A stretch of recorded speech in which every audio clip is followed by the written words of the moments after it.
Good morning, church. It's Pastor Mike. It is hard to imagine that this season of Advent is almost over. In just a few days, it will be Christmas, but right now we continue to hold in our Advent mindset. While Christmas is near and the birth of our Savior is near, still we must wait. And waiting is all that Advent is about, waiting for the birth of our Savior, Jesus Christ, and also waiting for Christ to come again, riding on the clouds. And as we wait, we have the opportunity to think and to reflect and to search ourselves as we look to the heavens and ask what kind of people we are called to be in the waiting, in these moments in between and before, as we await what God is doing. Paul's letter to Titus is instructive in that way. In chapter 2 of that letter, verse 11, Paul writes that the grace of God has appeared, bringing salvation to all, saying this wait is almost over. But he goes on to say that while we wait for the blessed hope and the manifestation of the glory of our great God and Savior Jesus Christ, as we wait for that salvation to be realized, listen to verse 12.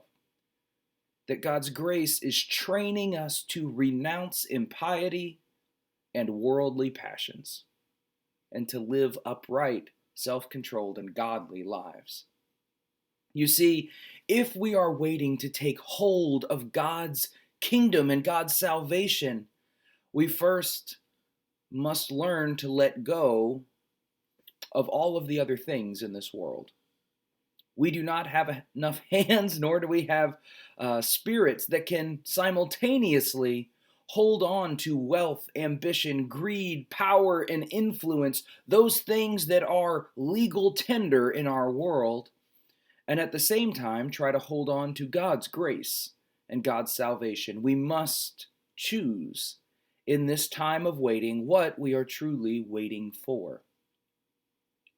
My prayer for you and for our church and our world is that we would choose God's glory by the grace of God, that we would choose to renounce these things in the world which distract us from God's kingdom. And they can be tempting. It can be tempting to want to hold on to power and influence. After all, we're pretty sure that we could do a lot of great things if only we had all the keys to drive wherever we saw fit.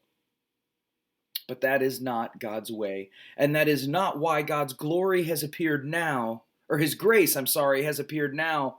Before His glory, His grace is here to teach us and to help us as we wait. That as we wait, we would grow into the people of God that we have been called to be, that we would be transformed by His Spirit and His love. And that when God's kingdom is fully realized and when Christ returns, our waiting and our hope will be realized and will be fulfilled.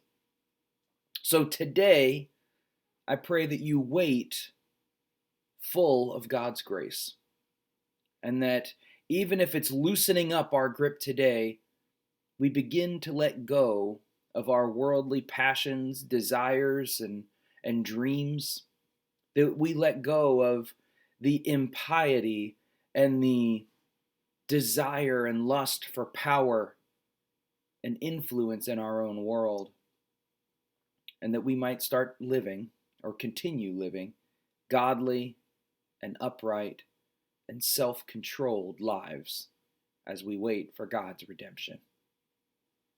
In these days before Christmas, may you be blessed by God's grace, by God's love, and by the full assurance of knowing that God's salvation is on the way. God bless you.